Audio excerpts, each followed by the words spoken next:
Muito bom dia, família Soma. Bom dia. Como é que vocês estão? Todos bem? Cara, que alegria, mais uma vez, na presença do Senhor. Coisa boa, uma semana se passou. Série nova, eu estou muito empolgado para pregar no livro de Malaquias. Coisa boa. Eu gosto desses livros curtos da Bíblia, não sei porquê, mas eu gosto. Parece que eles se concentram mais, né? Então, na hora que tu abre, explode alguma coisa assim. Cara, 4 capítulos e é muita coisa, vocês vão ver. Provavelmente nós vamos ter que revisitar esse livro futuramente, porque ele tem muita coisa nele. É muito bom. Para mim é uma alegria estar com vocês, eu quero dizer que é uma honra e estar com vocês congregando, cultuando o Senhor, estarmos juntos na presença do Senhor, me faz lembrar que a eternidade vai ser demais. A eternidade vai ser demais, demais. Mas antes, eu quero fazer um apelo para vocês, membros da Soma. Por favor, tomem os bancos da frente. Venham para frente. É impossível que os visitantes cheguem e não tenham lugar para eles. E me perturba muito ver uma família separada ali. Eu não quero isso.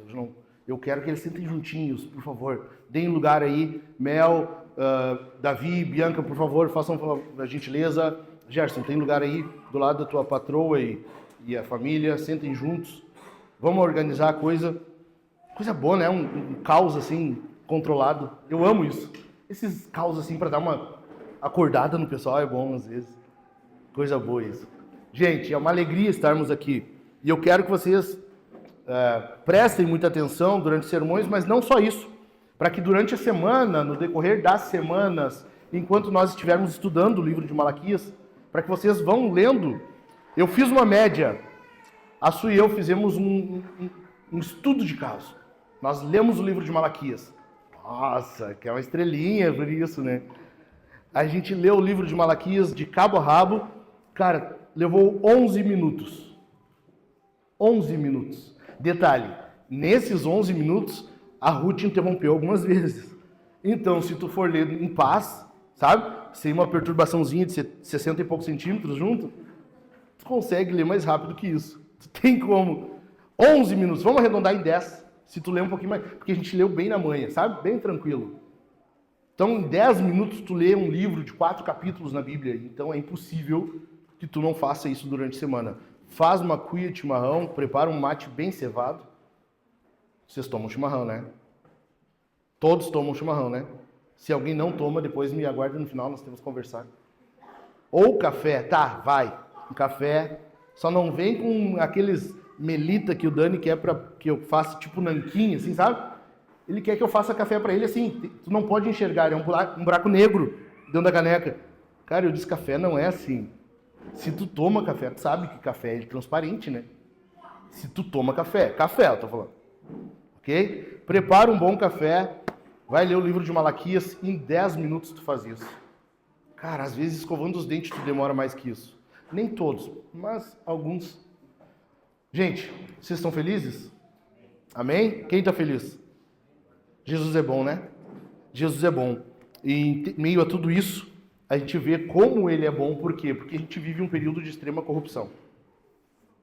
A gente está fazendo o quê? Nós estamos reunidos em torno do nome de Jesus. Estamos adorando o nome do Senhor. Por causa disso aqui, isso que está acontecendo aqui hoje, é um privilégio meu e teu. É um privilégio nosso estarmos na presença do Senhor. Ele poderia não nos querer. E tudo bem. Ele continuaria sendo justo, amoroso, gracioso. Nós estamos aqui, isso é uma comprovação, é uma demonstração do seu amor, do seu cuidado. Mas qual é o período que nós vivemos? Não é um período de extrema corrupção?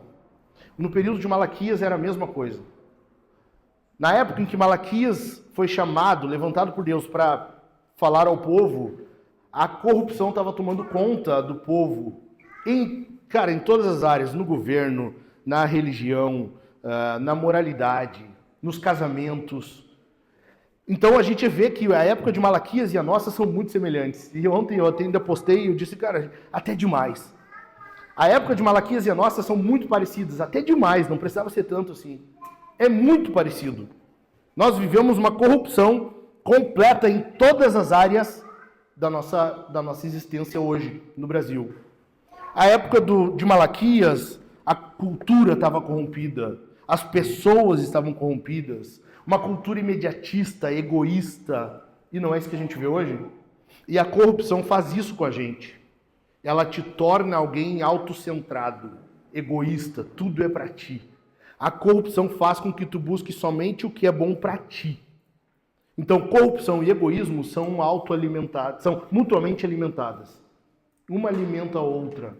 Quanto mais tu cresce em corrupção, mais tu cresce em egoísmo. Quanto mais tu cresce em egoísmo, mais tu cresce em corrupção. Porque tu busca só o que te convém. Como eu disse, nós estamos vivendo um período gracioso também. Em meio a tudo isso, Deus é gracioso com a gente. Hoje nós temos a apresentação de novos membros aqui. A família cresce. Isso é uma coisa boa. Novos membros sendo apresentados é bom demais.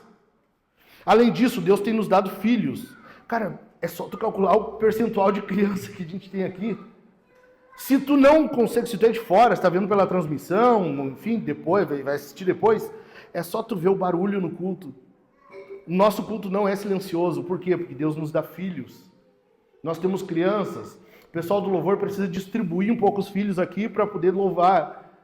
Distribui um pouco para cada um aí, toma conta, já pego de volta, sabe? É tipo um empréstimo, assim. E Deus está nos fazendo crescer por meio de filhos. Então, Deus tem sido bom conosco. Mas, a gente vai ver no livro de Malaquias que Deus estava fazendo assim com o povo também. Deus estava concedendo filhos. E Ele diz ao povo, eu quero que vocês criem uma geração piedosa. Eu quero uma descendência piedosa. Agora, se não fizerem, nós vamos ver no decorrer do livro, eu vou amaldiçoar a sua geração, a sua descendência. É isso que a gente vê hoje. Pais que não instruem os filhos no caminho do Senhor e acabam por perdê-los. E nós vemos igrejas fracas, famílias fracas, filhos que quando vão para a faculdade se distanciam do Senhor. O percentual hoje, presta atenção nisso aqui, presta atenção. O percentual hoje de jovens que vão para a faculdade e abandonam o Senhor já ultrapassa 75%. Tu imagina, de cada 10 jovens que a gente envia para a faculdade, 7 não vão voltar. Quase 8.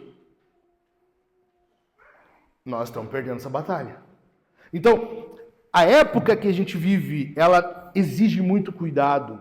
Exige com que nós vivamos com muito cuidado, prestando atenção no que a gente está fazendo. Cara, e olha só, a que ponto chega a corrupção que eu estou falando? Vocês percebem que hoje filho é tratado como um fardo? É um peso? É uma dificuldade? Sim ou não? Por causa da corrupção, por causa desse egoísmo. Eu falei aqui há pouco tempo, filho, até pouco tempo atrás, era lucro. Hoje é gasto. Ah, filho dá muito gasto. Não tem como. Filho dá muito gasto. Até pouco tempo atrás, filho era lucro. Filho era o melhor plano de aposentadoria de uma família. Os filhos eram o melhor plano de aposentadoria. Hoje não. As pessoas não investem mais na família, em filhos. As pessoas não investem, mas tu não vê as pessoas fazendo algo pelo outro. Tenta pensar aí, tenta analisar. Quando foi que tu viu, ou que tu lembra, que tu viu, ou tu mesmo fez, a última vez que tu plantou uma árvore? Ou que tu viu alguém fazer isso?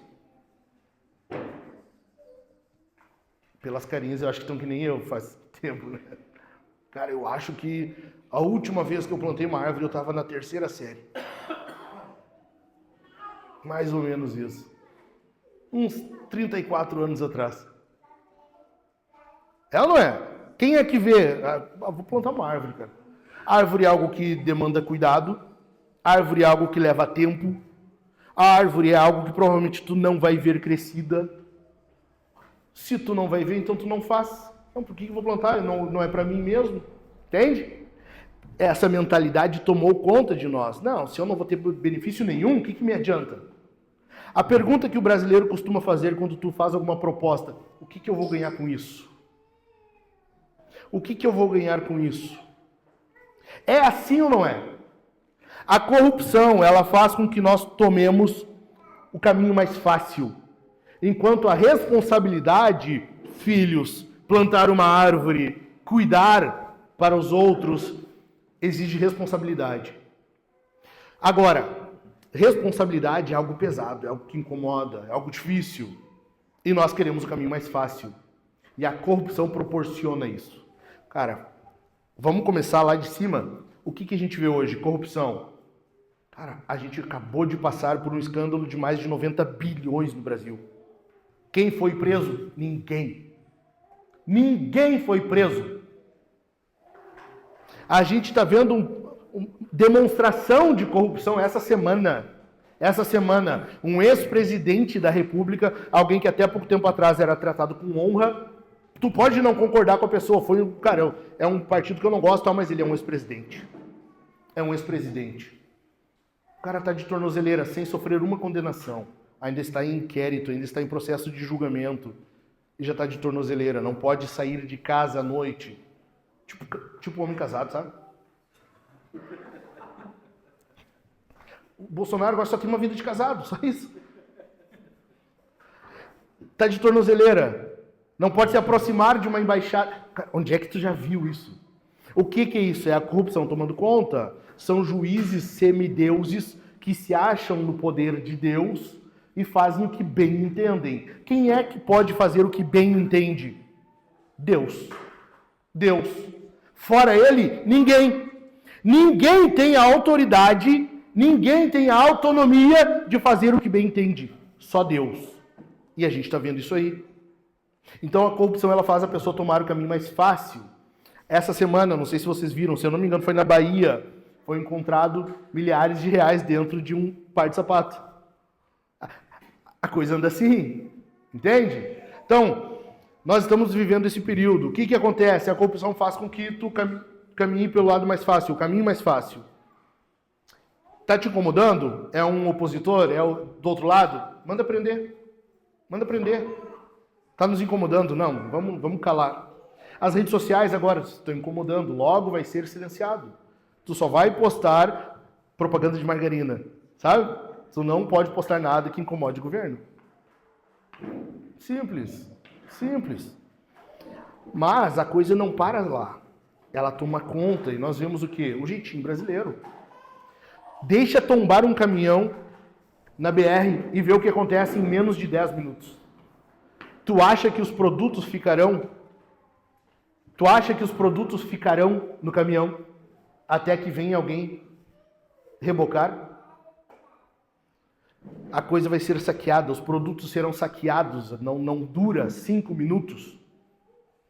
Assim nós vemos a sociedade. Então, a corrupção toma conta de tudo, porque ela motiva, ela empurra para que tu tome um caminho mais fácil. A questão que eu te pergunto aqui de imediato, ainda na introdução, tu toma uma decisão baseado no quê? A decisão que tu costuma tomar, ou as decisões que tu costuma tomar, elas são baseadas no quê? No que é o mais fácil ou no que tem maior responsabilidade? Tu decide baseado naquilo que é mais fácil para ti? Vai te trazer algum benefício? Tu pensa em ti apenas, ou talvez na tua família? Ou tu pensa no que envolve maior responsabilidade e que geralmente vai fazer bem para outros, não só para ti? Como que é a decisão que tu toma? A questão é que o povo andava bem assim naquela época.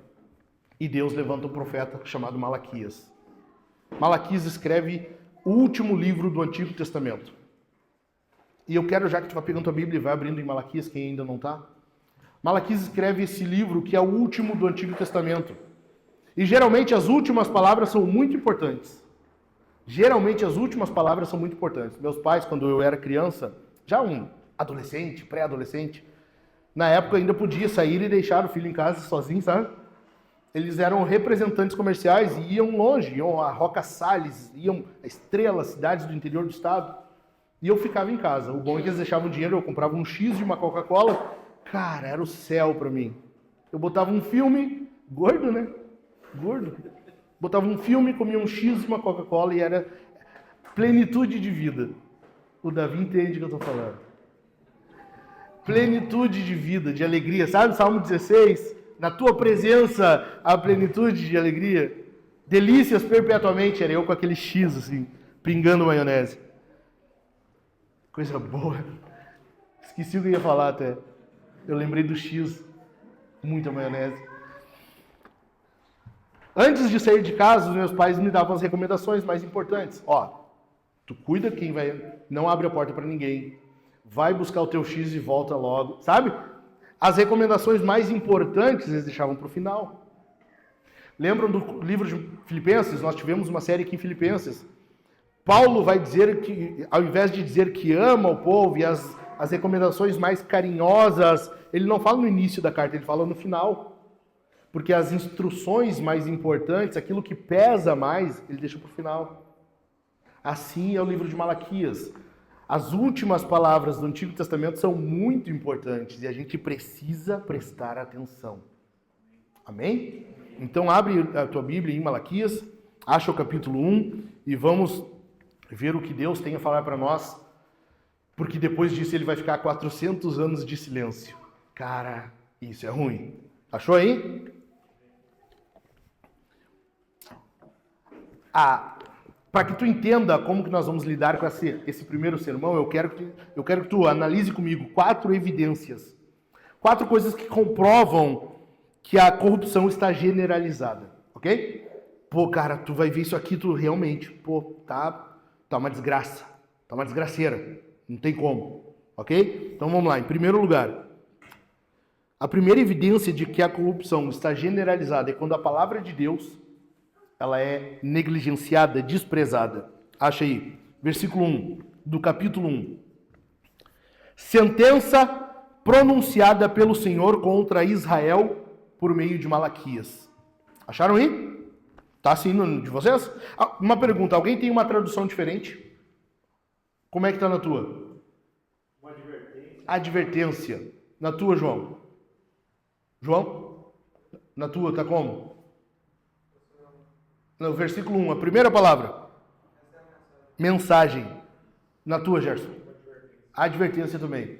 Então, algumas traduções dizem palavra, algumas mensagem do Senhor, algumas, como a nossa, de sentença ou advertência. Por quê? A questão é que precisa ficar claro para nós é que é uma palavra de Deus, é um oráculo. O que Malaquias está falando aqui não é da vontade dele, não é algo que ele, cara, eu tô vendo que a coisa tá ruim. É o seguinte, pessoal, me escuta aqui, sabe? Não, é Deus que vai falar. Se Deus vai falar, nós nos calamos. É isso que nós precisamos ter primeiramente quando Deus vai falar por meio da palavra dele aqui. É por isso que nós precisamos nos calar.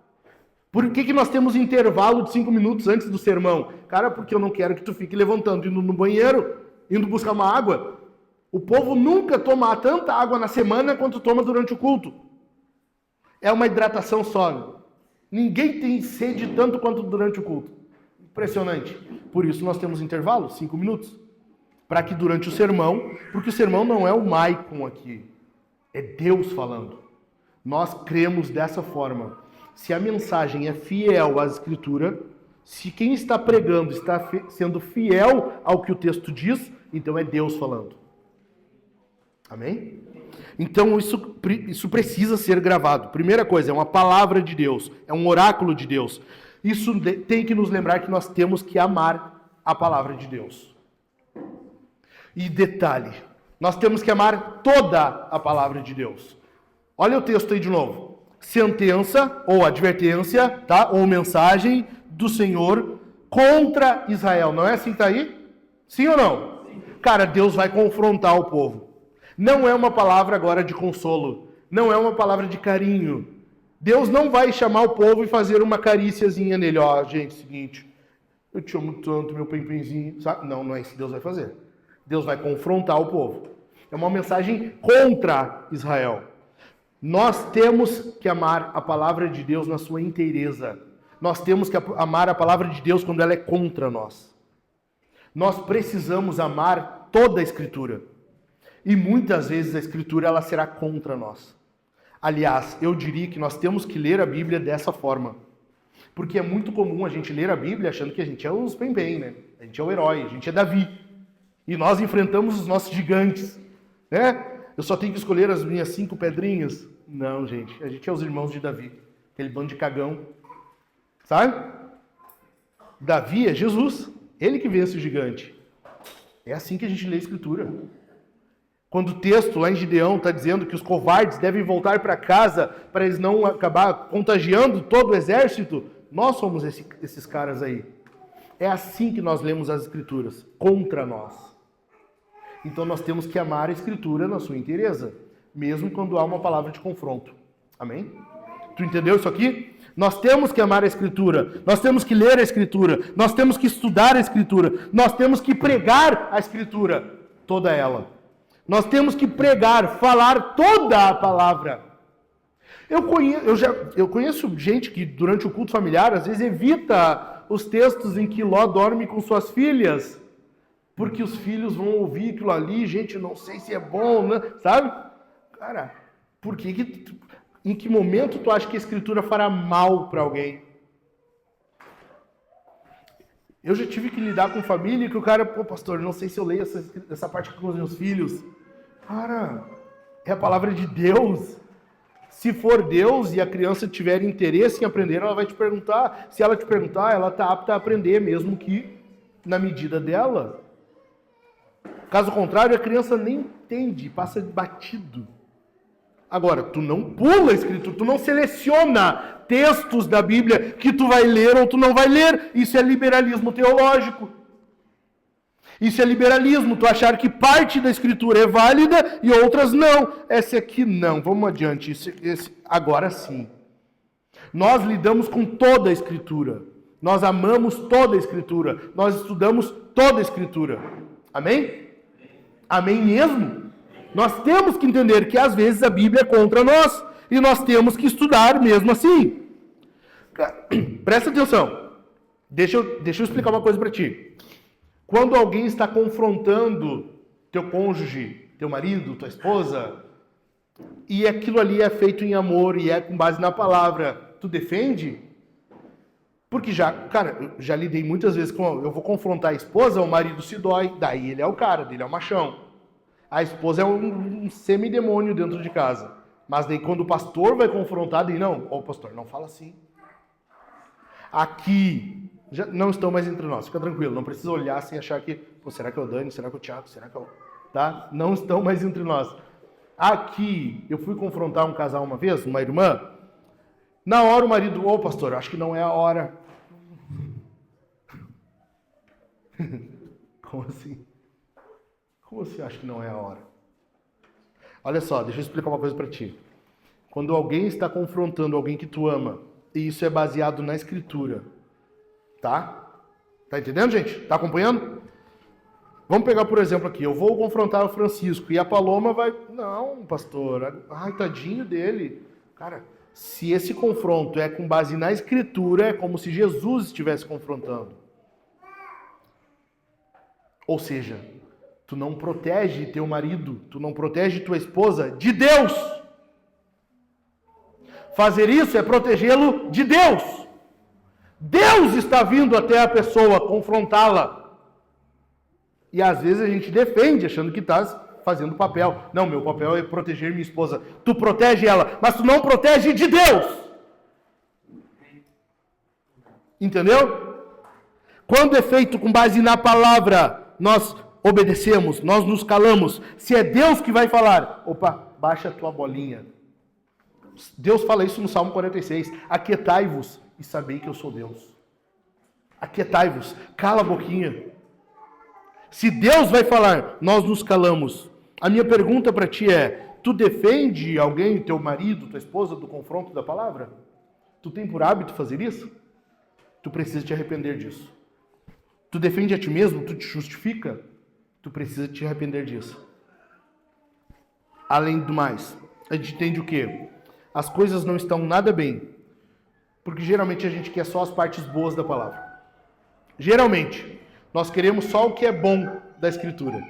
As promessas, cara, que bom. Aquele texto que Deus diz, e vocês serão por cabeça e não por cauda. Vocês vão... Tantos povos fugirão de vocês e vocês não vão fugir de nenhum. Que bênção, glória a Deus, uhul! Agora... Se tu me desobedecer, você será por cauda e não por cabeça. Você fugirá por 7 caminhos. Essa parte não. Não. Aí estragou tudo, né? Daí não, Deus. O que é isso? Tava melhor não. Acho melhor não, Deus. Sabe? Essa postura de que nós achamos o que podemos definir na Bíblia, o que é bom e o que é útil para nós. Mas tem mais. Advertência. Mensagem ou sentença de Deus contra o povo de Israel. Por quê? Porque o termo ali, que a NAA traduziu por sentença, NVI por advertência, seja como for, o termo significa fardo. Ou seja, é fardo. É algo pesado de Deus contra o povo. Sabe o que é isso? Em alguns dados momentos, presta atenção aqui, presta atenção em mim. Em alguns momentos, Deus está não aguentando mais seu povo. Eu ia dizer de saco cheio, mas não tem, fica mal falar isso para Deus, né? Tem horas que Deus não suporta. É uma palavra pesada de Deus. Tem horas que o povo de Deus está servindo de peso para Ele. Deus está sobrecarregado do seu povo. Sentença é isso, é peso, palavra pesada, fardo de Deus contra o povo. Tem horas que o povo de Deus, o povo da aliança, o povo da promessa, sim, os crentes, os filhos de Deus, são pesados para Ele. Nem sempre a relação de filho com o pai é uma maravilha. Não é à toa que nós somos ensinados a pedir, perdoe as nossas ofensas. Pai nosso, perdoa as nossas ofensas. Tem horas que a tua relação com teu pai não está boa. E a palavra desse pai para ti vai ser pesada. Tu entendeu? Tem horas que o pai vai olhar de cara feia para ti. Deus está sobrecarregado. Então, aqui se trata de uma palavra de Deus. Não é uma palavra sobre Deus. Malaquias não é um estudo teológico, não é um tratado teológico, não é filosofia, não é doutrina. É palavra de Deus, não é sobre Deus, é palavra de Deus. Tu entendeu?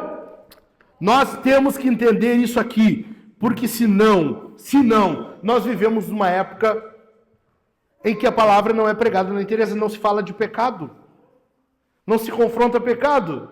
Semana passada, a Duda e eu estávamos conversando e falando sobre isso. Cara, tu vai nas igrejas, é mensagenzinha coach. É o que é bom para ti, é promessa, é palavrinha de confronto. Sabe? Tá, mas e aquela parte que a gente não gosta, quando vai ser falado? Em qual domingo que vai ser para eu saber, para eu vir? É que daí, nesse domingo eu não vou. Né? É uma palavra mais pesadinha, é peso, é fardo de Deus contra o povo. Nesse dia eu não vou daí. Nós temos que entender que a situação hoje no Brasil está totalmente corrompida porque nós achamos que podemos selecionar da palavra de Deus aquilo que nós queremos ouvir, aquilo que nos é bom e útil.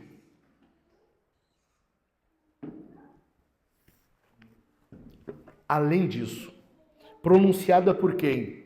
Sentença pronunciada pelo Senhor contra Israel por meio de Malaquias. Cara, e aqui vai ter gente, até nisso os teólogos conseguem discutir, né? Os caras conseguem bater boca por causa disso. Alguns vão dizer que Malaquias é um nome próprio. Outros vão dizer que não. É que Malaquias quer dizer mensageiro. Então não é um nome próprio. É a palavra do Senhor pronunciada contra Israel por meio do mensageiro. Tanto que, por exemplo, Calvino achava que Malaquias era um codinome para Esdras. Para Calvino, Esdras e Malaquias aqui era o mesmo cara. Não, Calvino estava errado. Como que nós entendemos? É os dois. É um nome próprio, é uma pessoa. Por que se entende isso? Por que o pessoal fica assim? Porque Malaquias tu vai ver que não tem filho de, tá vendo? A tua Bíblia e a minha não dizem isso. Malaquias, filho de, não tem uma genealogia. Não mostra de onde ele vem, para onde ele vai, não se sabe. Então o pessoal acha que ele não é um personagem real, é um codinome, mas não. A questão aqui é que é um nome próprio e ele é um mensageiro. Mas por que isso? Porque a questão principal não é quem é a pessoa, é sobre quem ela está falando. A questão é que não é sobre Malaquias, é sobre Deus. A questão é que não é sobre o mensageiro, é sobre a mensagem. A questão é que nós temos que prestar atenção aqui. O que nós precisamos de fato gravar no nosso coração é que o que importa do que está sendo falado aqui é que é sobre Deus, é a nossa relação com Deus. Amém?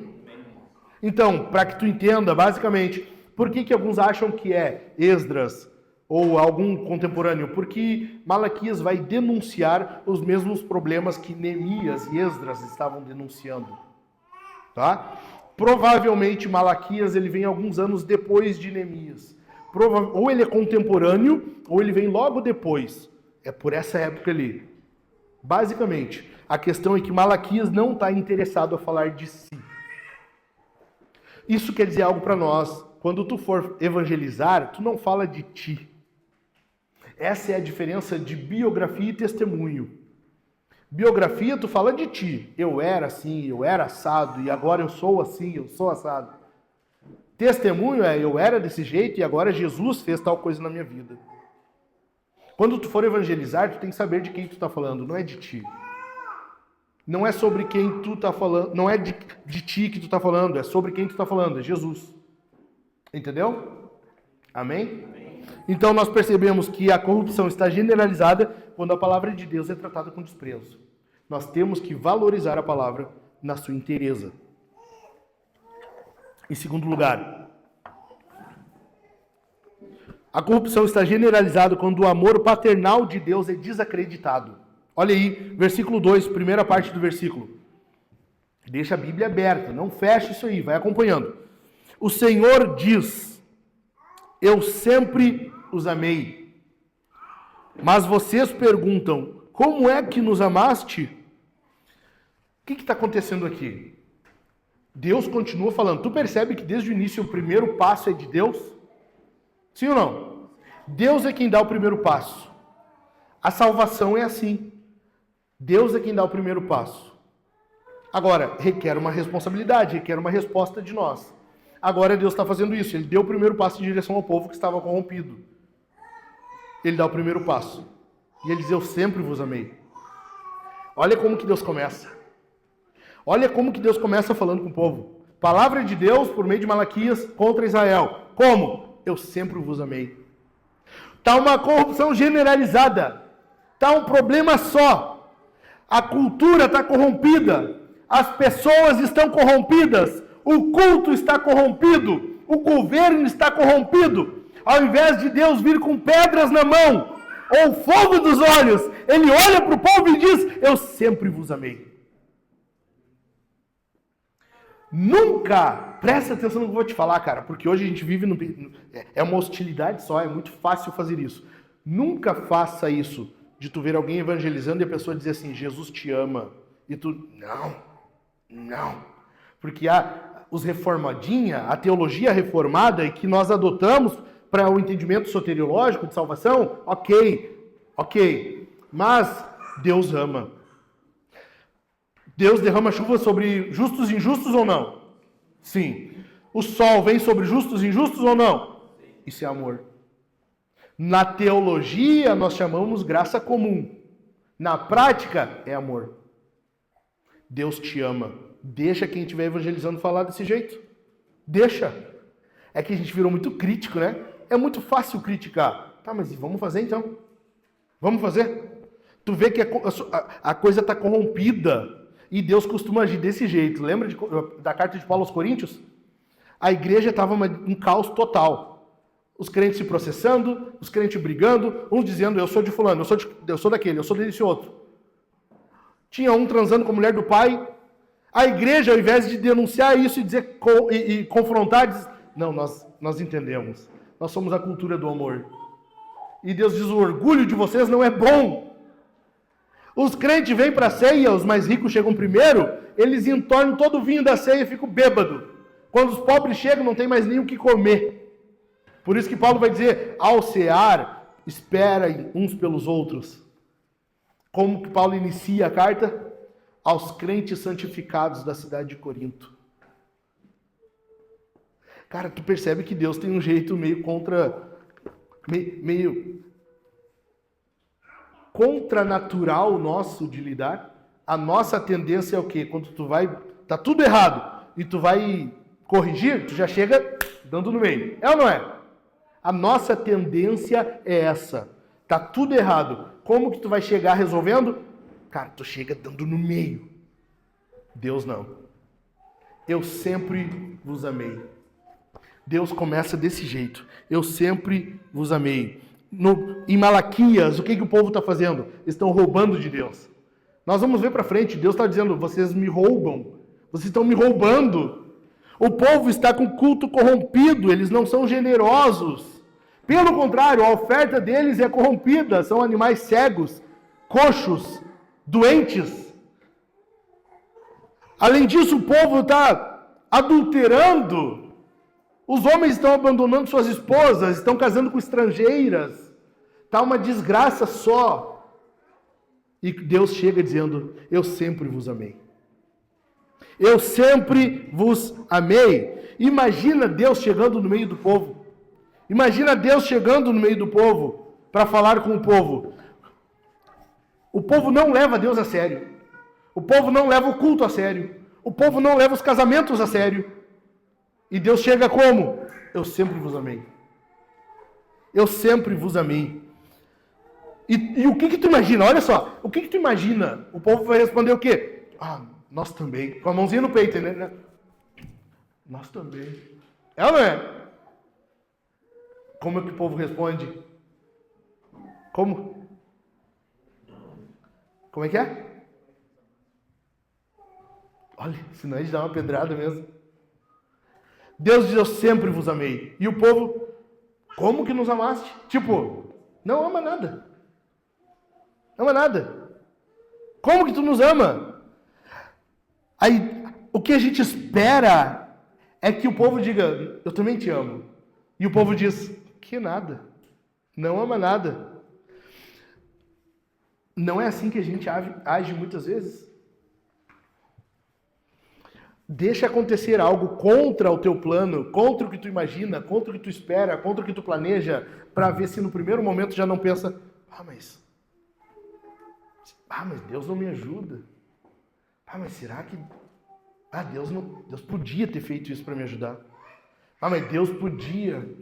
Mas Deus não é tão bom, Deus não é tão gracioso, ou Deus não é tão amoroso. Sempre é Deus. É ou não é? A circunstância não está boa, aconteceu algo que tu não esperava. Deus.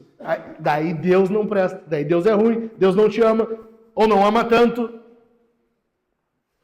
Geralmente nós agimos assim. Então, as coisas não estão nada bem porque nós não entendemos e não respondemos corretamente ao amor de Deus. A questão é: nunca duvide do amor de Deus. Cara, tu tá vivo? Levanta a mão quem tá respirando. Tem uns que não levantaram. Gente, tá tudo bem. Tem uns que não levantaram a mão, tu acredita? Não dá. Morreu? Tá tudo bem aí, gente. Se tu tá respirando, é porque Deus ainda te ama e Ele está cuidando de ti. Ele está cuidando de você. O problema é que hoje a gente vive um período em que as circunstâncias estão moldando o entendimento das pessoas acerca de Deus. Tem desastre natural, Deus não ama. Criança doente, Deus não ama. Aconteceu tal coisa no governo, Deus não ama. As coisas é que definem o nosso entendimento sobre Deus. Está errado? Está errado? Está errado. E o que está errado é em nós, não em Deus. Então, o pecado geralmente ganha terreno onde Deus não é amado. Se Deus não é amado, a palavra dele não é amada. Tu entende? E se a palavra dele não é amada, o entendimento sobre Deus não é correto. Pegou? O pecado ganha terreno onde Deus não é amado. Se Deus não é amado, a palavra dele também não é amada. Se a palavra de Deus não é amada, o nosso entendimento de Deus não é correto. 6 lições aqui para ti. Se tu é pai ou mãe, 6 lições para ti. Porque nós estamos falando do amor paternal de Deus. Deus é um pai. E nós vamos ver isso durante o livro. Nós vamos ver que Deus está lidando com a sua família aqui. Deus vai dizer que Ele é um pai. Se eu não me engano, domingo que vem nós vamos ver isso. No versículo seguinte, depois que nós vamos até o versículo 5 aqui. No versículo 6, se eu não me engano, já Deus fala que Ele é um pai. Então, o que está acontecendo aqui? Deus está chamando o povo para uma reunião familiar. É o amor paternal de Deus, ok? 6 lições que a gente precisa entender sobre o amor paternal de Deus em Malaquias. Primeira delas, Deus é pai. E Malaquias vai deixar isso bem claro para nós. Ele está focando no pai e no coração do pai. Malaquias está mostrando para nós quem é esse pai e como é esse pai. Quem é esse Deus que é pai e como que é o amor dele, o cuidado dele pelo seu povo. E não só isso, mas o que ele exige dos seus. Entendido? Em segundo lugar, Deus sabe o que os seus filhos estão dizendo, fazendo e pensando. Deus sabe o que tu faz, o que tu fala e o que tu pensa. Deus conhece o teu coração, Deus conhece o pensamento que ocorre no teu íntimo, Deus sabe exatamente o que está se passando aí dentro. Então, não é só qualquer pai. Não é qualquer pai. Nós não estamos dizendo de qualquer pai. Ele é um pai que presta atenção. Ele é um pai que está sempre atento a tudo o que nós fazemos. Entendido? Em terceiro lugar, Deus se conecta antes de corrigir. Olha só. O livro de Malaquias é Deus corrigindo o povo. Vocês estão indo para lá e não é para ir para cá. Deus vai corrigir. Como que ele faz isso? Está tudo errado. Estão desviados. O que está acontecendo? Deus precisa colocar eles no caminho certo. Colocar nos trilhos. O que ele vai fazer? Chegar dando no meio? Dando palmadas na bunda? Como é que ele inicia falando? Eu sempre, de novo, eu sempre os amei. Deus, primeiro de tudo, se conecta com o povo. Ele estabelece uma conexão com o povo.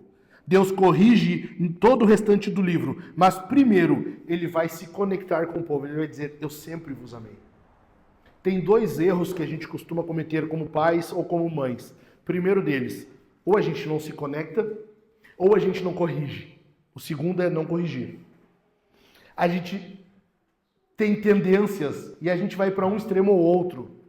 O correto é, se conecta, demonstra, não só fala que tu ama, demonstra que tu ama e corrige. Agora, tem pais que só se conectam, é só eu te amo, é só filhinho pra cá, filhinha pra lá, meu docinho, Pem-Pem do papai, Valentina do papai, Enzo do papai. É uma conexão só, mas não corrige. A criança está dando na cara do pai e da mãe. E a coisa está...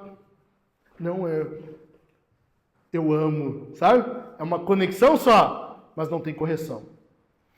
Por outro lado, tem pais que só que quando vão corrigir é só correção. Não tem uma conexão. Entenda uma coisa. Presta atenção, papai e mamãe, no que eu vou te falar. Isso aqui é ouro, cara. Quando for falar com a criança, se é pequena, te abaixa na altura dela, expressa o teu amor por ela, fala que tu ama e o que vem a seguir é prova desse amor. E aí tu corrige. Agora, se tu não corrigir, tu odeia o filho. Provérbios fala isso. O pai que não usa vara odeia o filho. Se tu não... Presta atenção, talvez vão até denunciar isso aqui, enfim. Se tu não corrige o teu filho, tu odeia o teu filho. E na tua concepção, no teu entendimento, tu vai estar dizendo, não, eu amo, eu sei que eu amo, sabe? Pode até fazer beicinho. Eu amo. Não. Na Bíblia, tu odeia. Tu odeia o filho se tu não corrige. É mais difícil falar um amém agora, eu sei. Eu sei que é. Mas primeiro tu se conecta. E depois tu corrige. Amém? Amém. Em quarto lugar, Deus está chamando o povo para uma reunião familiar. Primeiro de tudo, o filho errou. Aqui os filhos estão tudo errado. A família está uma bagunça.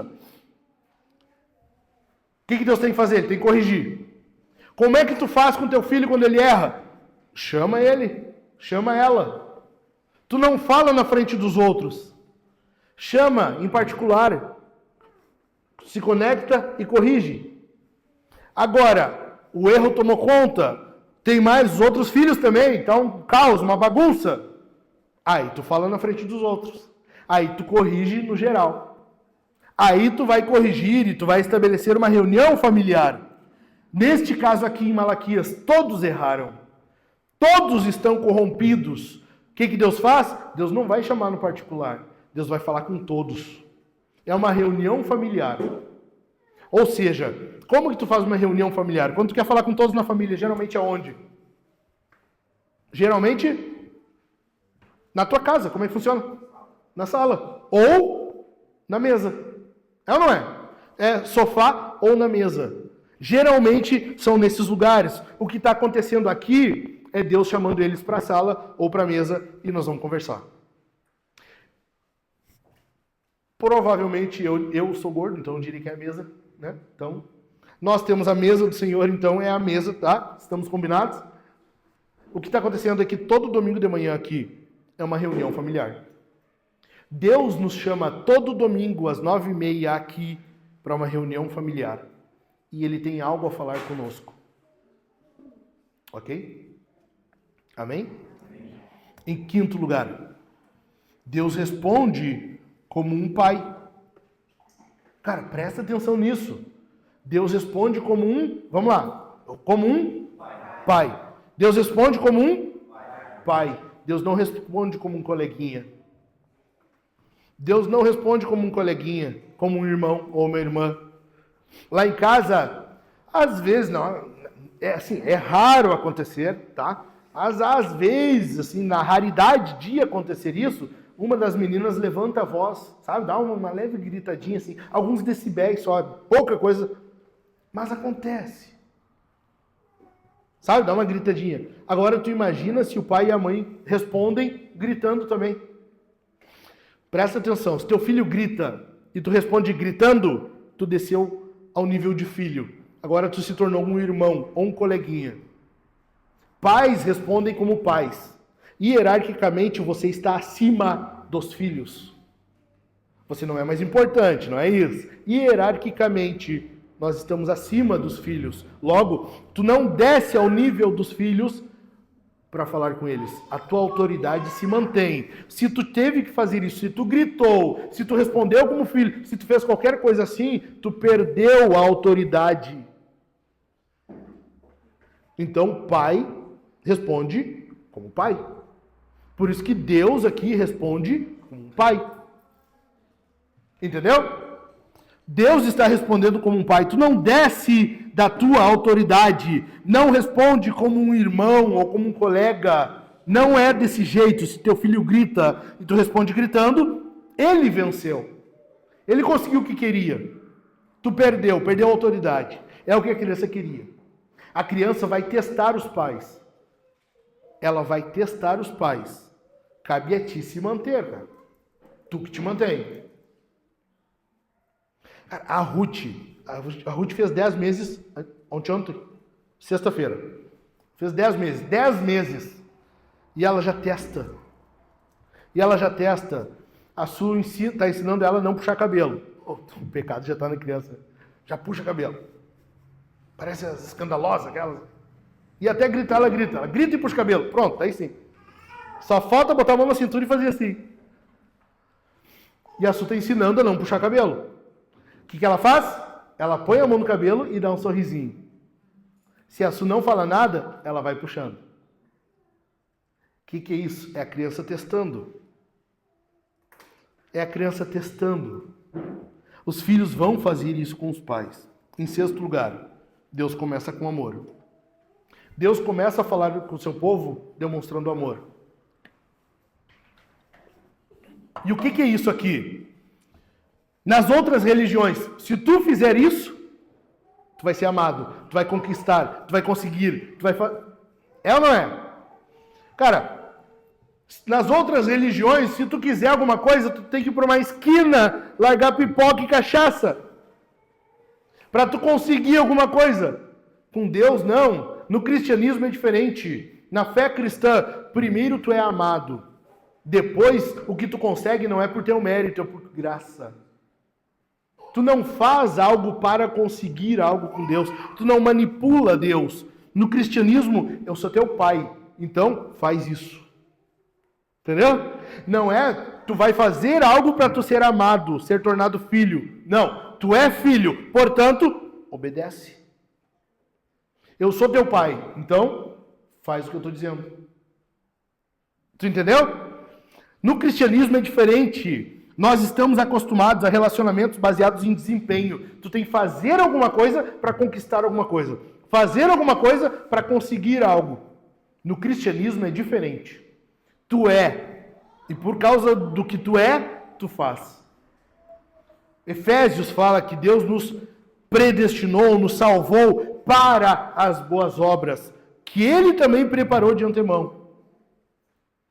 Então tu não faz para se tornar filho. Tu é filho e por causa disso tu faz. Amém? Em terceiro lugar, a corrupção está generalizada quando a graça é esquecida. Versículo 2 ainda. E o Senhor responde: Esaú era irmão de Jacó, mas eu amei Jacó e desprezei Esaú. Fiz dos montes de Edom uma desolação e dei a sua herança aos chacais do deserto. O que está acontecendo aqui? Deus está dizendo: eu desprezei Esaú, ou eu odiei Esaú. O que Deus está dizendo? Gente, olha só, eu escolhi vocês. Tinha Edom e tinha o patriarca de vocês.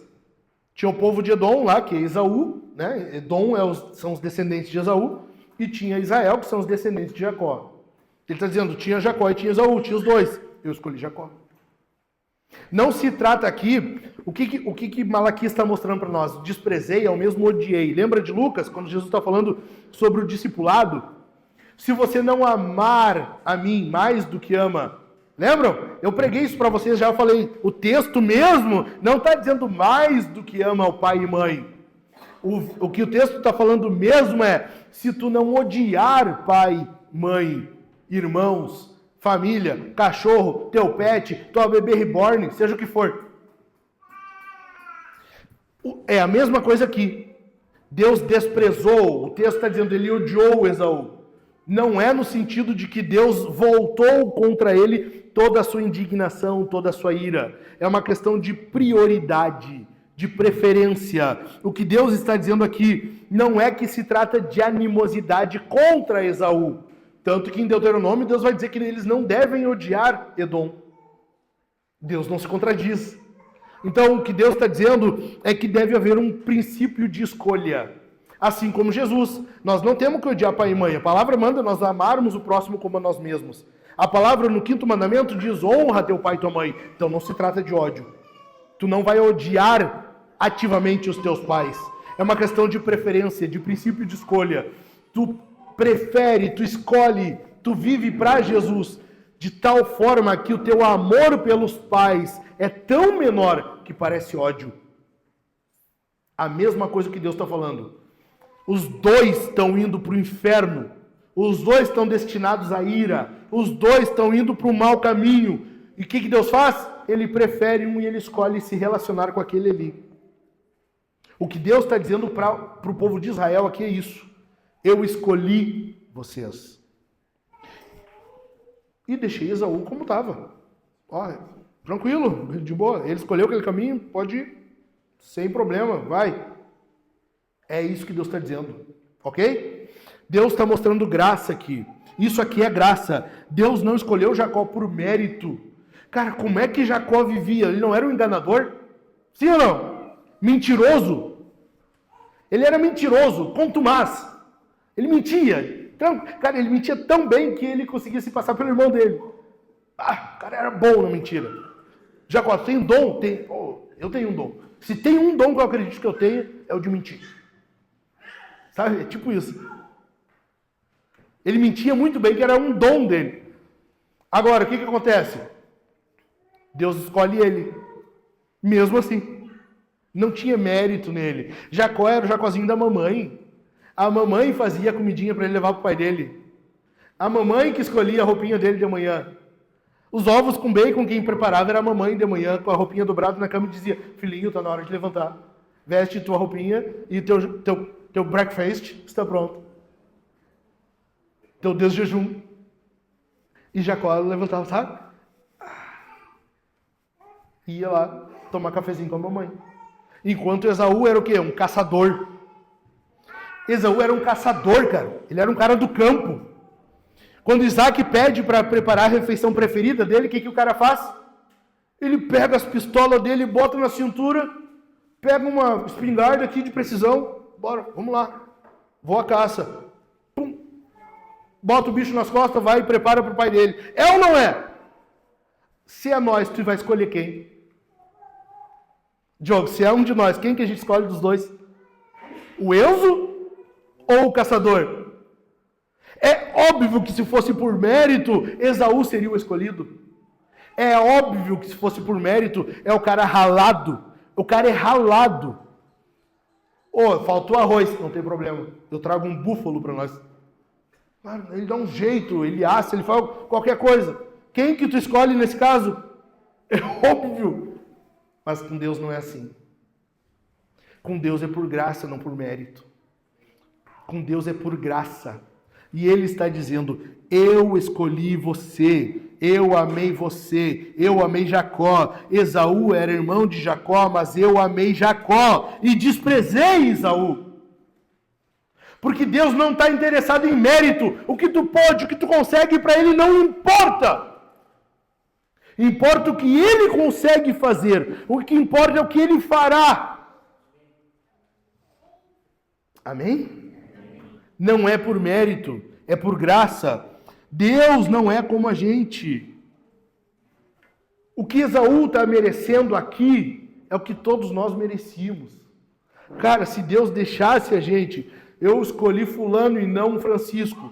Eu escolhi Beltrano e não Gerson. Deus está sendo justo igual. Igual. Gracioso igual. Não mudou nada. Romanos 9, do 11 ao 13, diz assim, e os gêmeos ainda não eram nascidos, nem tinham feito bem ou mal, para que o propósito de Deus, quanto à eleição, prevalecesse não por obras, mas por aquele que chama. É por causa de Deus, por aquele que chama. Quando foi dito a Rebeca, o mais velho será servo do mais moço, como está escrito, e aqui Paulo está citando esse texto aqui, como está escrito, amei Jacó, porém desprezei Esaú. Deus não está interessado, tanto que antes dos dois nascer, ele já sabia, eu vou escolher o mais novo. Eu vou escolher o Enzo, o que toma um Nescauzinho morno toda manhã.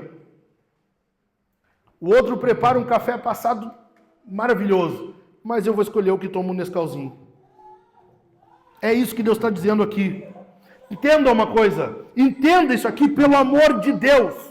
Entenda isso aqui, meu irmão, minha irmã, presta atenção. O povo aqui não é um povo ateu, não é um povo que não acreditava em Deus, eles criam em Deus, eles eram filhos de Deus, eles se confessavam filhos de Deus, mas eles estão distantes do Senhor, porque a vida é frustrante mesmo, eles estavam frustrados, voltaram da guerra, voltaram da escravidão, o povo chegou com a cidade destruída, o templo destruído, os muros destruídos, eles têm que reconstruir tudo de novo, é uma dificuldade.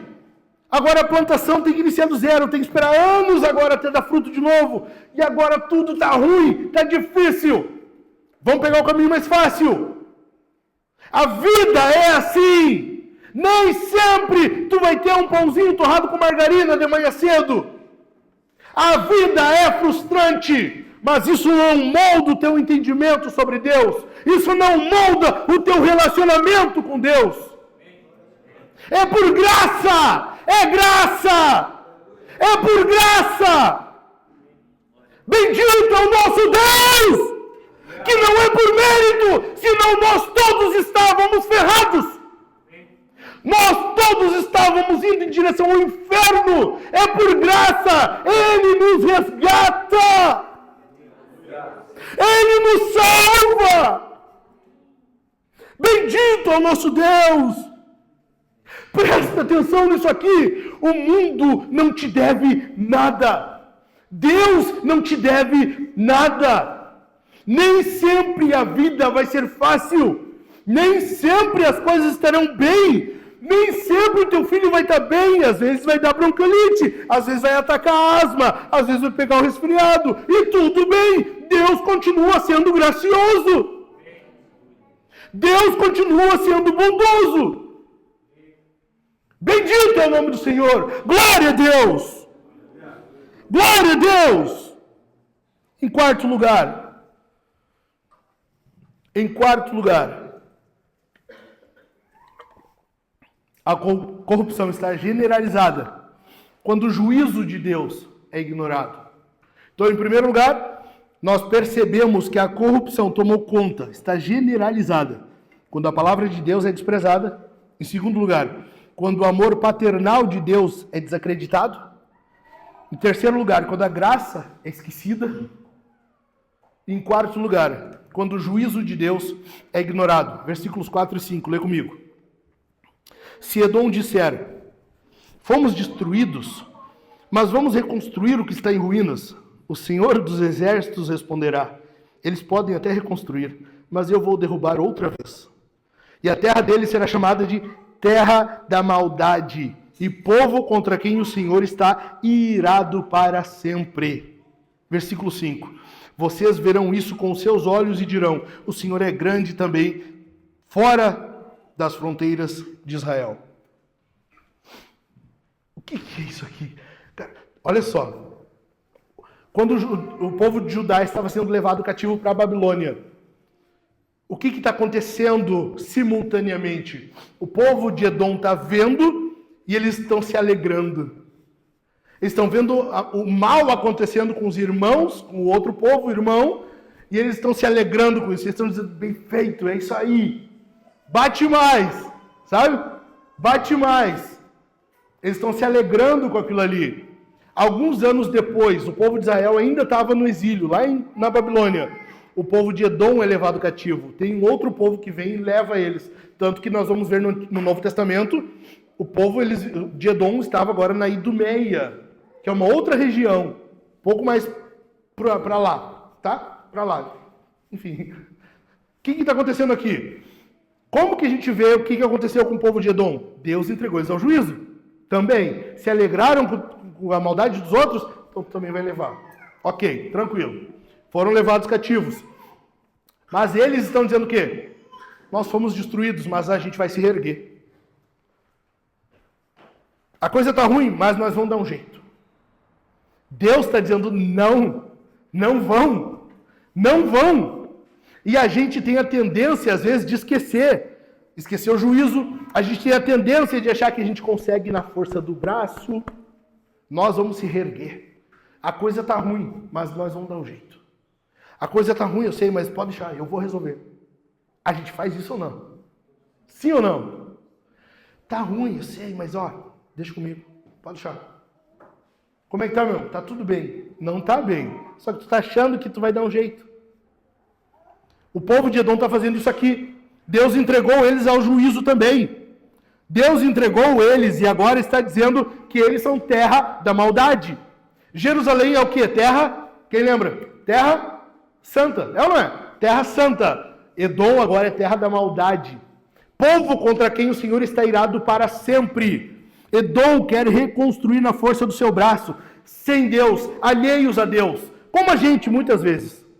Tu acha que tu consegue fazer as coisas pelo teu jeito. Tu acha que tu consegue resolver as coisas alheios de Deus. Cara, deixa eu te perguntar, quem pode alguma coisa afastado de Deus? O salmista diz, Salmo 139, para onde eu fugirei da tua presença? Para onde eu vou? Se eu vou ao mais profundo, se eu vou ao mais alto monte, não interessa, lá tu está. Quem é que pode fazer algo sem Deus? Tu sabe por que a gente vive tanta angústia hoje? Deixa eu te explicar bem rapidinho. Porque nós estamos vivendo um período em que a sabedoria humana, alguns conhecem por outro nome, né? Psicologia, enfim, é só uma observação rápida. Ou outros tipos de sabedoria, as ideologias hoje, por exemplo, sabedoria humana. O que acontece? O povo acha que consegue viver sem a sabedoria do céu. Presta atenção. Acha que consegue viver sem a sabedoria do alto e vai estar tudo bem. Tu vai acreditar em ideologia, tu vai acreditar em psicologia, tu vai acreditar nas mentiras do governo e a angústia só aumenta. Por quê? Porque nós não estamos somente na presença de Deus, corandeu também, mas nós estamos em Deus. Salmo 139 mostra para nós que não é que nós estamos diante de Deus, nós estamos em Deus. Se eu vou para lá, Deus está lá. Se eu vou para cá, Deus está cá. Não é à toa que em Atos 17, quando Paulo está falando aos atenienses, ele diz, porque nele vivemos, nos movemos e existimos. Nós estamos nele, nós não estamos só diante dele, nós estamos em Deus. Quem é que vive num habitat com o qual não se relaciona, não se dá bem? Tu entendeu? Como é que tu vai viver? Imagina só, um exemplo. Quem é alérgico a, sei lá, amendoim. Primeira coisa que me veio na cabeça, enfim. Alérgico a amendoim. Tu consegue viver no meio de uma plantação de amendoim? Faz sentido? Outra alergia aí, alguma mais complicada? Vamos lá. A minha filha, ela tem APLV, alergia à proteína do leite, tá? Imagina eu colocando ela todo dia a mamar leite de vaca. Vai dar boa coisa? Sim ou não? Não, óbvio. Por quê? Porque eu estou criando ela num habitat de uma forma que está inconsistente. Não tem coerência entre ela e o habitat. Não tem coerência entre ela e aquilo que está à volta dela. Assim é a gente, afastados de Deus. Nós não estamos bem, nós não somos felizes, alegres, estamos angustiados. Temos tendência à maldade, tendência à depressão, tendência à angústia, tendência a tanta coisa. Porque o habitat em que nós estamos fora de sincronia. Tu entendeu? O que Edom está fazendo é achando que consegue viver, fazer alheios a Deus. Assim é você e eu quando estamos afastados do Senhor. Assim é a gente quando acha que não precisa ir no culto. Não, a gente não precisa estar na igreja. Assim é a gente quando acha que não precisa fazer o culto todo dia em casa. Não, 2 horas por semana basta. Vamos lá, abrir uma Bíblia no culto, tá tudo bem. Tu acha que isso aqui não alimenta a tua família? Tu acha que isso aqui não, aberto em casa, não alimenta a tua casa? Não protege contra essa maldade aí fora, a corrupção aí fora? Tu entendeu? Às vezes nós somos como o povo de Edom. O que está acontecendo no Brasil hoje, presta atenção nisso aqui. O que está acontecendo hoje no Brasil é Deus dando exatamente o que nós merecemos. A corrupção hoje que existe no Brasil, o governo que nós temos no Brasil, os líderes que nós temos no Brasil, são exatamente o que nós merecemos. É Deus nos entregando juízo. Presta atenção aqui. PT, Lula, Alexandre de Moraes, toda essa turma, essa corjas de filho do diabo, são juízo de Deus para nós. É Deus nos dando juízo. O que a gente faz? A gente esquece. Às vezes a gente está diante do juízo de Deus e ignora isso. É muito mais fácil nós correr atrás do dia a dia, né? Vou correr atrás da minha casa, do meu apartamento, de um carro melhor, da minha carreira, do meu estudo. Eu vou correr atrás do meu primeiro milhão. Eu vou fazer isso, eu vou fazer aquilo. E deixa para lá. Ignora o juízo de Deus.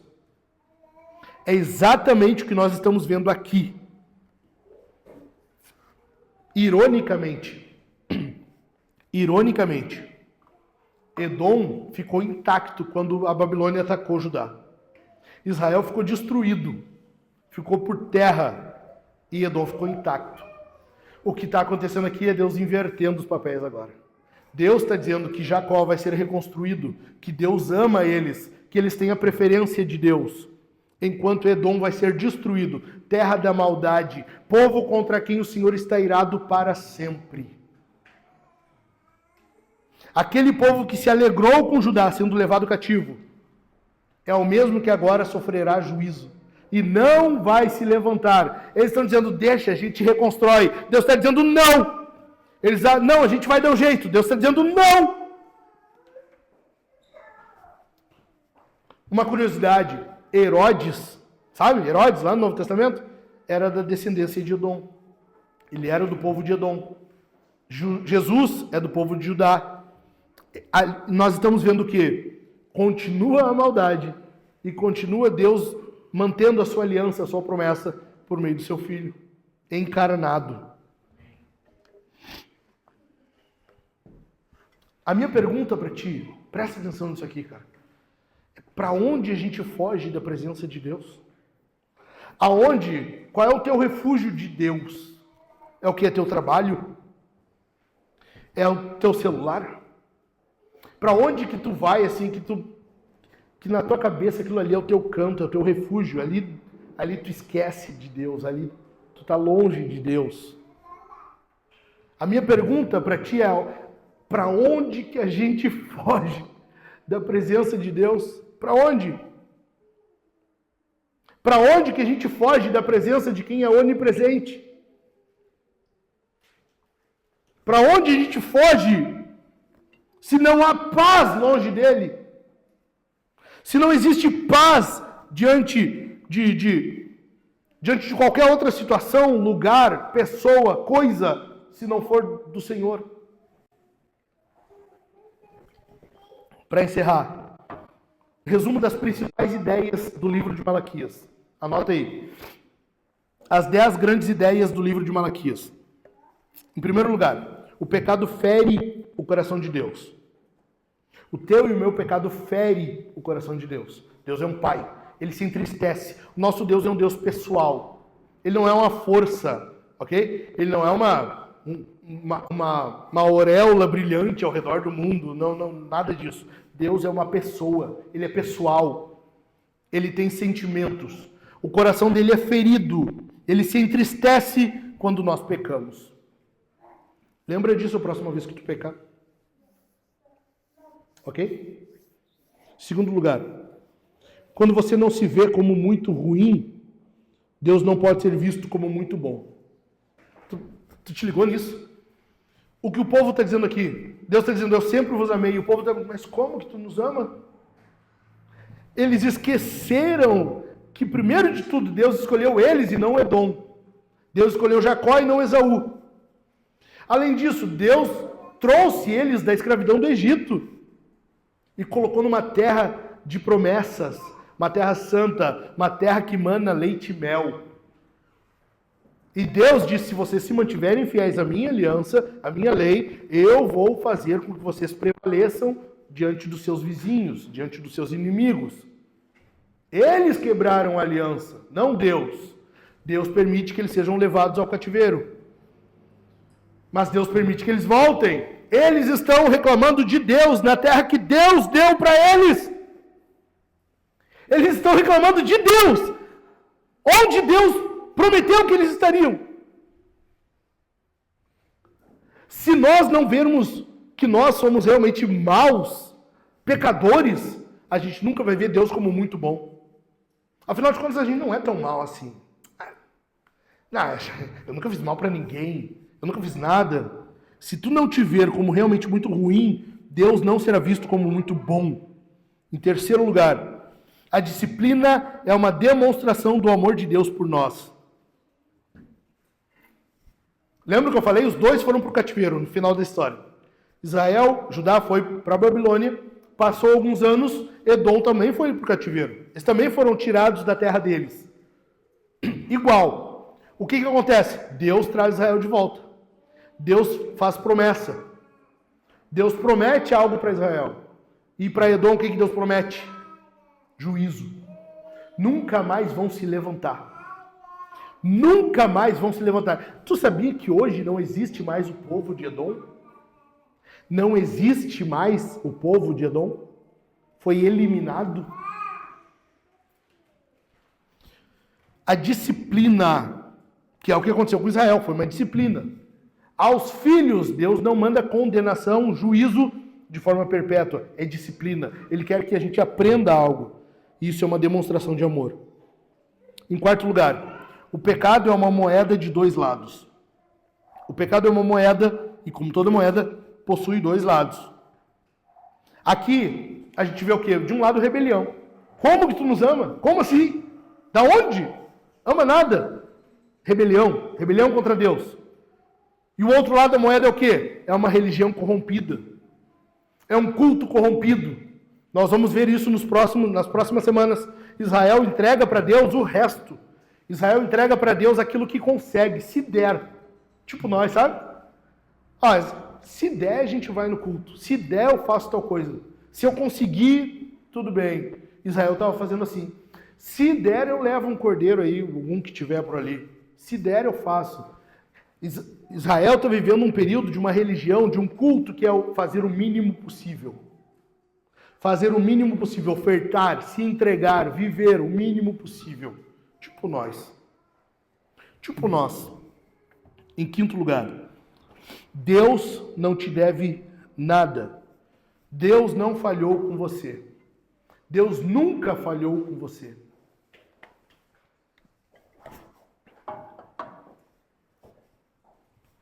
Isso tem que nos levar a ver a graça.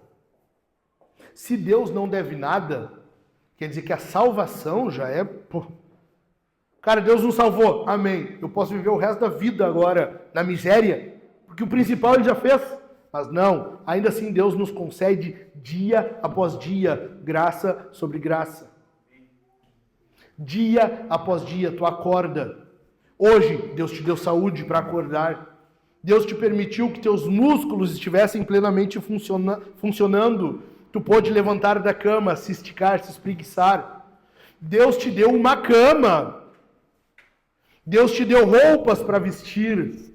Isso não é teu. Ninguém de nós aqui levantou hoje e preparou, fez um tecido. Tu comprou. Deus te deu um emprego para comprar. É graça. Hoje tu acordou e veio para o culto. Como que tu veio? Muito provavelmente carro, moto. Ainda que alguém tenha vindo de Uber, ainda assim. Ninguém veio a pé, quilômetros caminhando. Tu tá respirando aqui. Nós estamos... Eu cheguei aqui, tinha serração ainda na rua. Nós estamos num lugar bem abrigado. Não está frio aqui dentro. Nós temos iluminação para ler a Escritura. Nós temos a Escritura impressa.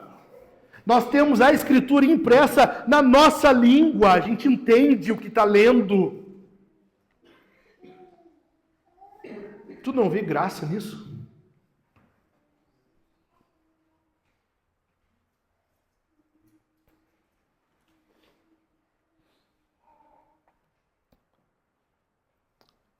Terça-feira? Foi terça? Segunda, né? Terça?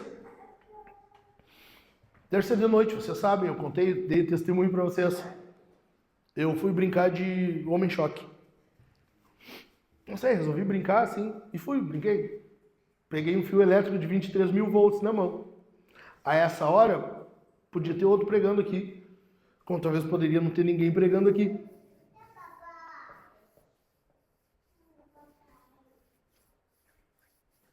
É graça.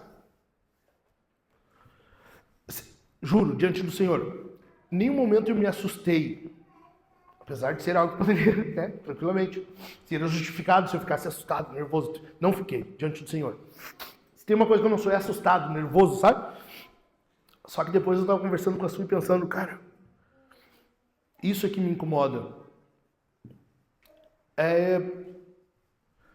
E na verdade isso vem me incomodando há tempo já, tem sido até uma luta minha. Eu imaginar as minhas filhas crescendo sem o pai.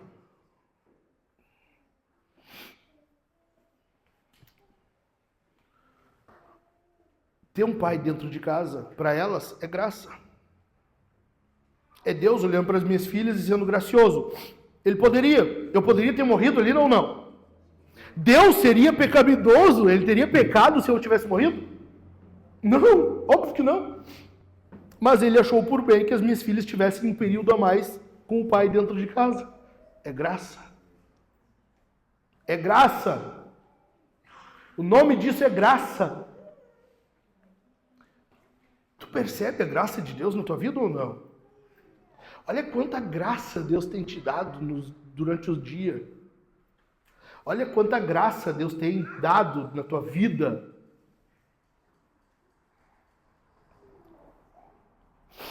Isso que nós estamos vivendo num período de extrema corrupção. Podia estar pior. Ainda assim, Deus tem sido bondoso com a gente.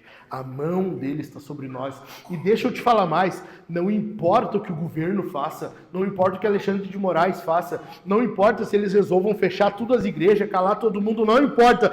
Enquanto Deus não tirar a mão dele sobre nós, nada vai acontecer com a gente, com esse povo maldito que está no governo. Não vai acontecer nada com a gente porque Deus não permite, Ele é gracioso. O povo de Israel voltou do cativeiro, estava na terra deles, porque Deus foi gracioso e trouxe de volta. É graça. Em sexto lugar, a ingratidão não nos impede, ou melhor, a ingratidão nos impede de fazer o que Deus nos ordena. Presta atenção. Quando nós somos ingratos, a gente deixa de fazer o que Deus quer que a gente faça. É ingratidão tu deixar de cuidar, de observar o que Deus faz por ti. E quando tu deixa de cuidar, observar isso, prestar atenção a isso, tu não está vivendo do jeito que Ele quer que tu viva. Se tu não vive do jeito que Ele quer que tu viva, tu deixa de fazer coisas que Ele quer que tu faça. A ingratidão te impede de avançar. A ingratidão te impede de crescer. A ingratidão te impede de amadurecer. A ingratidão impede a tua santificação. Ingratos, presta atenção. Pessoas ingratas não servem. Pessoas ingratas não contribuem. Pessoas ingratas não se aplicam. Em sétimo lugar, o teu descontentamento e ingratidão te fazem esquecer a vida que tu deveria ter. Por ser ingrato e muitas vezes não ter contentamento ou viver descontente, tu esquece a vida que tu deveria ter. Como que deveria ser tua vida? Vamos começar por hoje de novo? Tu não estaria aqui cultuando o Senhor. Tu não estaria em comunhão com o Senhor. Tu estaria distante do Senhor. Tu estaria até vivendo bem aos teus olhos, mas caminhando a passos largos para o inferno.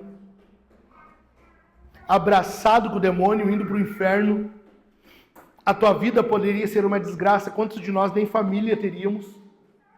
Por convenhamos, muitos de nós, eu digo por mim, enquanto eu não cresci em maturidade na igreja, a minha ideia era o quê? Casar, ter uma filha, talvez, quando muito, e era isso, vamos conquistar. A gente tem que ter. É ou não é? Tu esquece. Quantos de nós nem filhos teríamos? Não teria a vida que tem hoje? Em oitavo lugar, Deus quer que nós mudemos as nossas atitudes, mesmo que Ele não mude as nossas circunstâncias.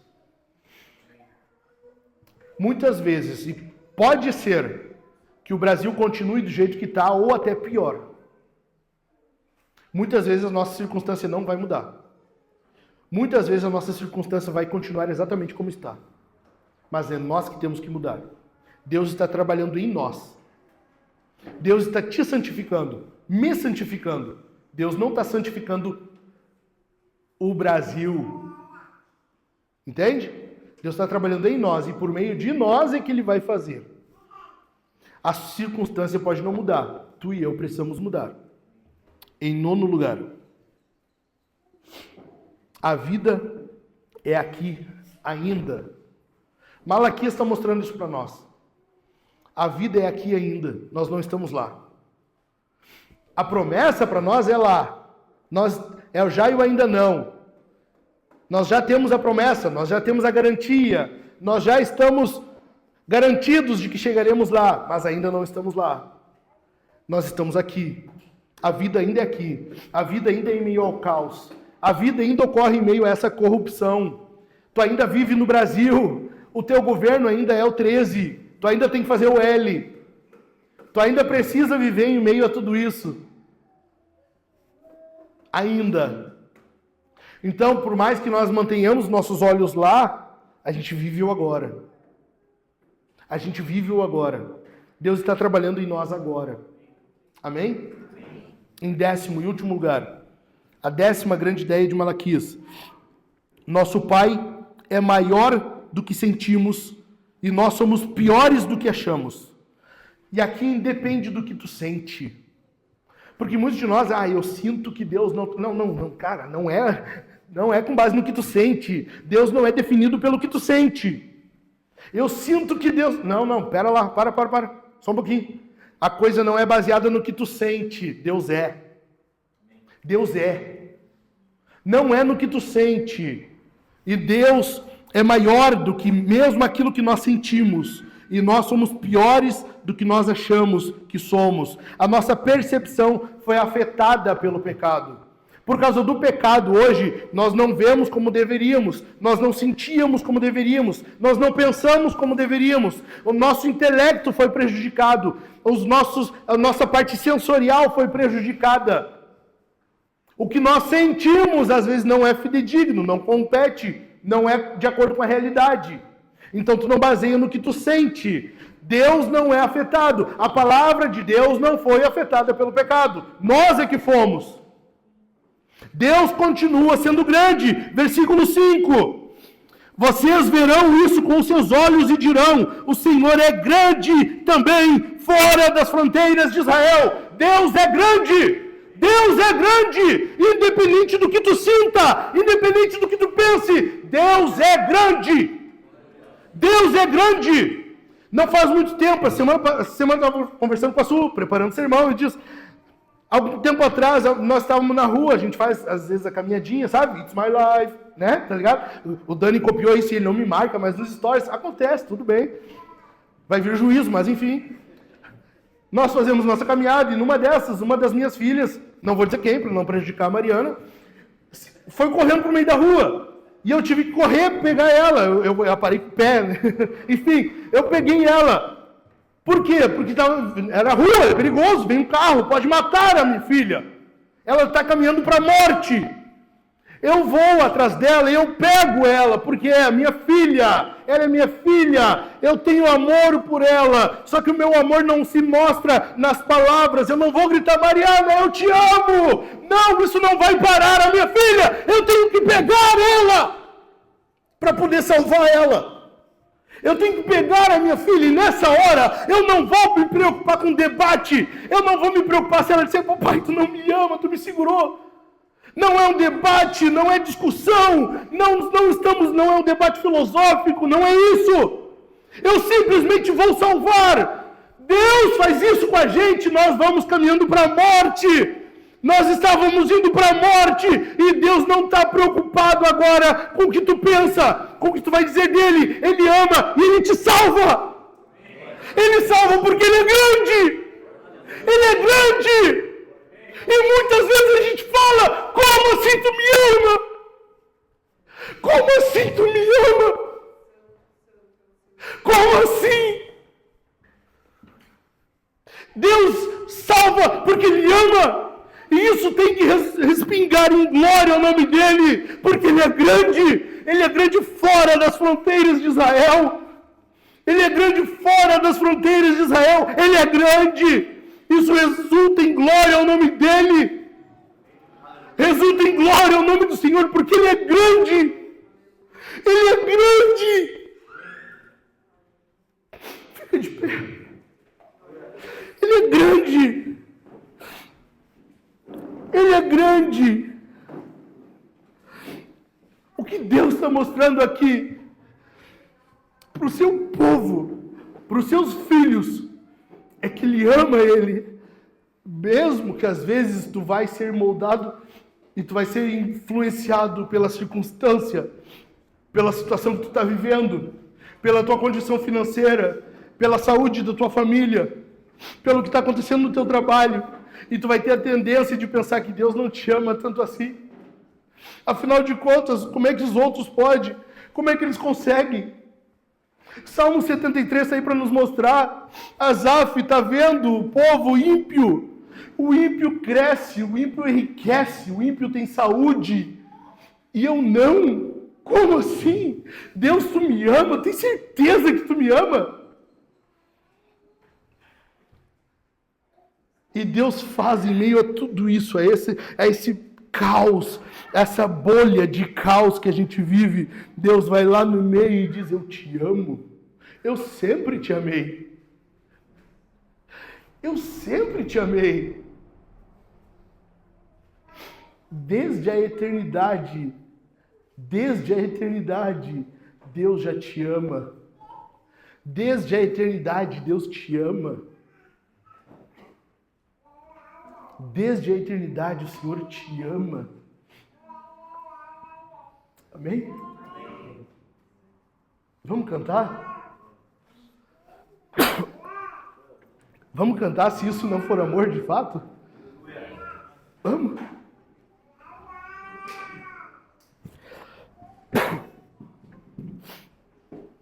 Eu quero que tu cante alto, eu quero que tu cante com alegria. Canta esse Deus que mesmo com a circunstância não sendo como tu queria que fosse, é um Deus que demonstra o seu amor. Ele não só fala que te ama, ele demonstra que te ama. Ele demonstra isso.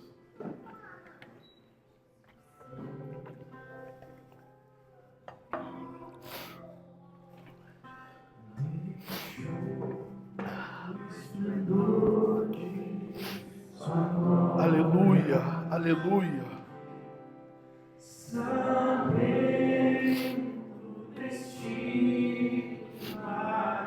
Aleluia. Estava só e ferido no Gólgota para dar sua vida por mim. Cante alto, cante alto. Se isso não for Aleluia.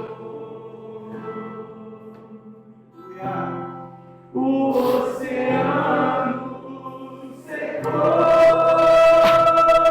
Aleluia. Não há estrelas. Aleluia. Deus te ama, meu irmão. Deus te ama, minha irmã. As andorinhas não voam mais.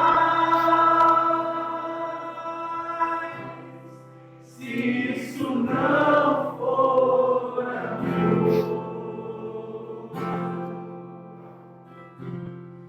o céu não é real.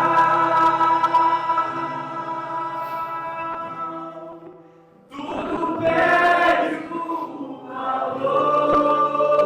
Aleluia. Se isso não for amor,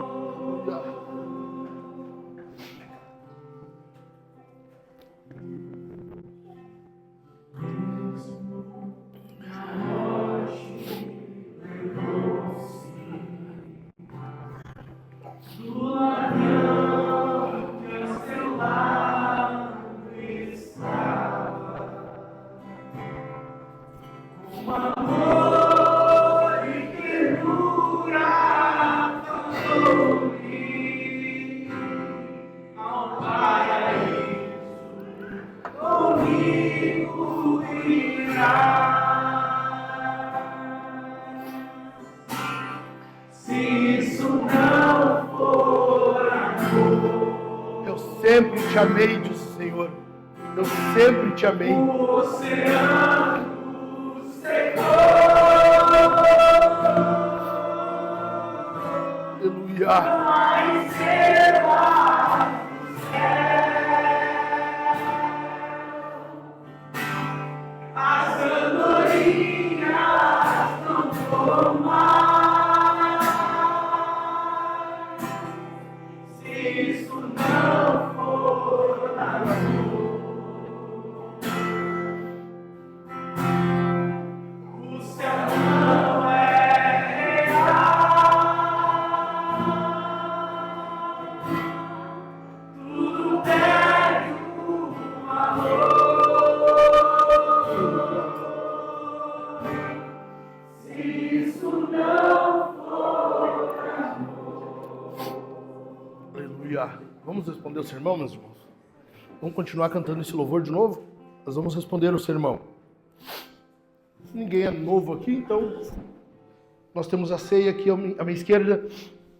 Quem participa da ceia, quem crê no Senhor, quem está em comunhão com o seu povo, com o seu corpo, você é muito bem-vindo à mesa do Senhor. Nós temos 2 taças, uma de suco e uma de vinho, de acordo com a tua consciência. Crianças vão no suco, obviamente, tá bom? Crianças, crentes fracos, mulheres grávidas, enfim, mergulhe um pão no suco ou no vinho e participe do corpo e do sangue do Senhor. Além disso, nós vamos responder ao sermão cantando. Cante mais alto, cante mais do que tu cantou agora, cante com alegria, cante respondendo a esse amor. Agora, tu entendeu que Deus te ama, então torne conhecido que Deus é grande fora das fronteiras de Israel. Cante como se tu quisesse que o mundo soubesse que Deus é grande. Amém? E nós vamos ofertar. Nós vamos ofertar porque nós temos muita coisa para fazer, nós temos muitas coisas que nós queremos fazer ainda, e nós dependemos de dízimos e ofertas, então eu conto com a tua contribuição. Deus ama quem dá com alegria, oferte generosamente. Lá atrás tem o Chico, ele está com a maquininha, tem o gasofilácio, tem o Pix, o código QR na parede, como tu quiser ofertar, como tu achar melhor, como tu te administra melhor, desde que tu oferte, porque a igreja conta com as ofertas dos seus membros. Visitantes não são obrigados, mas é bem-vindo se quiser. De qualquer forma, oferte. Deus nos entregou seu Filho, Deus nos entregou Deus. Ou seja, o mínimo que nós podemos fazer é ofertar. Tá bom? Vamos orar? Pai, eu quero agora, neste momento, Senhor, agradecer-te, porque a tua palavra nem sempre vem como nós esperamos. Às vezes nós queremos tuas promessas, nós queremos, às vezes, Senhor, palavra que diz que o teu rosto brilhe sobre nós, e às vezes o Senhor vem com uma palavra de confronto. E nós precisamos entender, Senhor, que isso também é amor da tua parte. Ajude-nos, Senhor, a perceber o quanto tu nos ama e o quanto isso fica evidente no dia a dia, na nossa vida, porque nós temos a tendência, por causa do pecado, a esquecer disso, a não observar isso, que nós possamos estar atentos a essas demonstrações de zelo, de cuidado da tua parte por nós. E ajude-nos, Senhor, para que tenhamos contentamento, que a nossa vida seja moldada por um contentamento com o Senhor e com o que tu nos dá. Agora eu vou pedir, Senhor, eu peço pelos meus irmãos que vão cear, cantar e ofertar, que tu possa abençoá-los, que tu abençoe espiritualmente, que tu abençoe, Senhor, suas cordas vocais, fisicamente, os que vão cantar, e que tu abençoe financeiramente os que vão ofertar. Nós contamos com a tua graça também financeiramente. Nós precisamos, Senhor, que tu cuide de nós em todas as áreas da nossa vida. Tudo é teu, nós somente administramos o que é teu. Ajude-nos a sermos bons mordomos, em nome de Jesus. Amém.